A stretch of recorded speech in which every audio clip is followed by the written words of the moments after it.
Good morning, team, and welcome to another Corona chat with Pete. I'm working from home. It's always a bit of fun. Definitely been a challenge. As we've said on many occasions, the topic of conversation these days is adapting to change. And I'm looking forward to wearing a suit. I'm looking forward to going to the office. I don't really look forward to shaving, as you could probably tell, but I'm noticing far too many greys in my beard, so I think it's time that I start getting my act together and start shaving. Now, the topic of conversation today, which is one I'm pretty passionate about, and that's about adapting to change. Can I just say that I've been adapting to change for as long as I can remember. For those of us that are in business, we're constantly adapting to change. We're constantly looking at different alternatives, different business models, things that are going to make our business better because the market shifts. It's not about word of mouth. It's about world of mouth. We're in a very social environment these days, so we're constantly adapting to change. So for me, it's something that I've always done. I've always looked at different alternatives. And, I'm going to be a little bit personal here, which is something I don't normally do, but one of the hardest things I've done is adapt to change when I lost my father. I lost my father about 10 years ago. I lost him to cancer. And that's a bitch. When you're talking about adapting to change, you're forced to adapt to change. I remember my dad used to ring me up 8:15 every morning on the way to work. At times I still look at my clock and it's like, where's his phone call? So I've had no choice but to adapt to change. And for those of us out there that have lost a loved one, it is extremely difficult.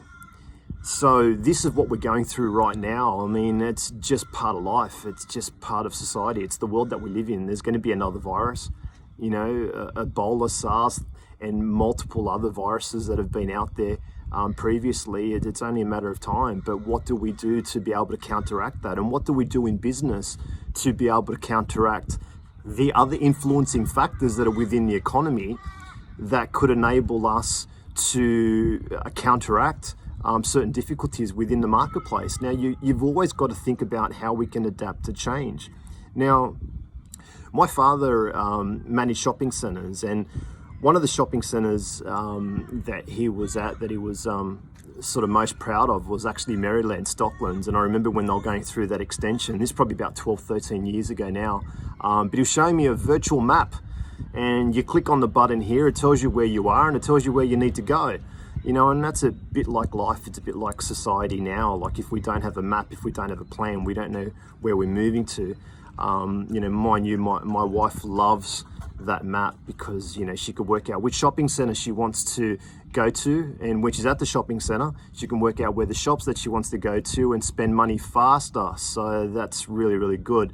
Thanks, Dad. It's a great technology that you guys implemented throughout the shopping centre industry. But when you talk about plans, when you talk about maps, if you don't have a 5-year plan in business, then you're already there. And that just basically means that if you fail to plan, you plan to fail. You've got to have a plan. And those plans that we implement within our businesses now will have certain pandemics involved in it. What happens if we have to shut down? We really have to reconsider how we go about business. So what are we doing right now? What are we doing within our businesses and the bit of free time that we have? Because we're not traveling to work, we're not stuck in Sydney traffic now, so we've got a little bit more time up our sleeve. So what are you implementing within your business? And how can you change certain models to be able to have customer retention? Now, I know when I go to my mother-in-law's house, I'm very blessed because I have a fantastic mother-in-law, and she's always trying to, make things more comfortable, make me feel special. I have my own cup, which is fantastic. I feel special when I go there and she brings me out a coffee and it's in my own cup. I think she also has an ulterior motive. I think that she wants to make sure that I'm happy and stay married, because if I don't stay married, then her daughter goes back to her, and I don't think she really wants that. But that's another story. Of course, I'm being sarcastic. I don't know. I think she does have an ulterior motive. But anyway, that's another topic for another day.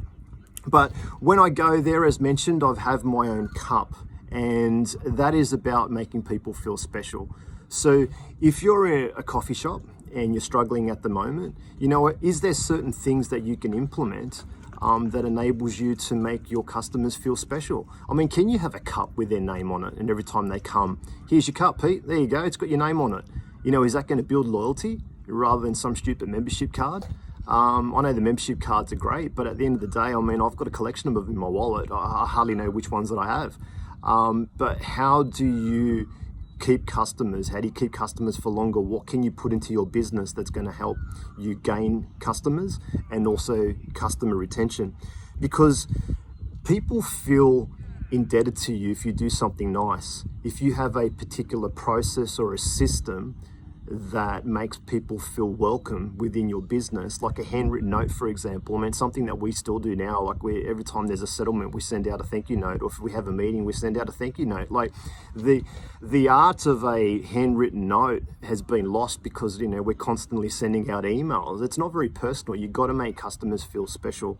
So if your customers feel indebted to you, then they are obligated to spread the word of mouth. Because as I said before, I mean, it's not about word of mouth, it's about word of mouth. You know, if they get a thank you note or if they have a cup with their name on it, well, I mean, what do you think they're going to do? They're going to take a picture of it and they're going to post it on Instagram. Isn't that what you want? You know, tag your business, tag the locality that you're in. That's customer loyalty. And they will tell their friends and they will tell other people within their own sort of network and within the social network. And that's what it's all about. So what are we doing today? What are we doing to implement new processes? Because making a customer feel special, that is customer retention. That is a system, that is a process, that is something that you implement within your business. So hopefully you get something out of today. For me, it's about re-examining, understanding processes, understanding customer retention. That's something that the team is very focused on. And if you like what you hear today, make sure you like it, you share it, you tag a friend. And I look forward to chatting to you all in a couple of weeks' time for another episode of Corona Chat with Pete. Have a good day. I will talk to you all soon. Thank you.